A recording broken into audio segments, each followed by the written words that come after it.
In the 21st century, we are quick to be critical of the ancient practice of shunning, but we do well to be reminded of society's response only decades ago to the outbreak of HIV and AIDS in the gay male population. Of course, we learned eventually that the virus was not restricted to this particular demographic. But in the 1980s, society, to a great extent, was guilty of shunning those people who developed the virus.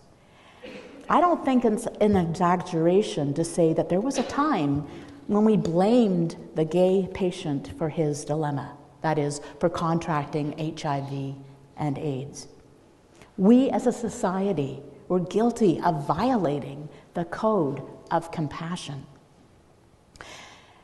And I would say that it wasn't until the late 1980s, when June Colwood began to beat the drum, that perspectives in Canada began to change.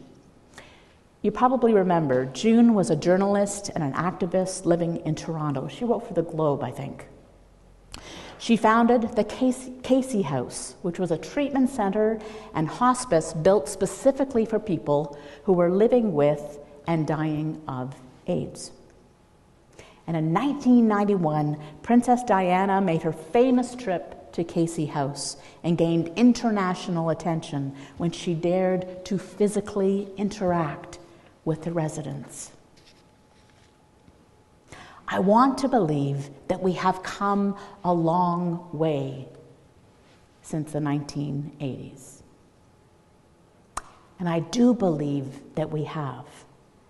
But what ancient stories tell us and what modern situations reveal is that politics play a role in the management of illness and disease. Today, we celebrate the advances made in the treatment and management of HIV. These advances are ongoing. And we shout hallelujah when we witness the historic rollout of the vaccination against malaria.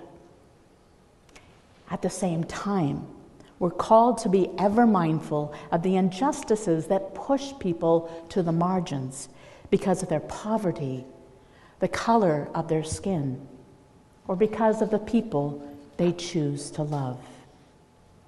In the name of Jesus, who lived by a code of compassion, we're called to speak, to act, to make our voices heard, to be agents of change, to be forces for good. Martin Luther King Jr. said this: "The arc of the moral universe is long, but it bends toward justice."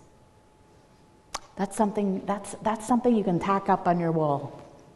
The arc of the moral universe is long, but it bends toward justice. Thanks be to God.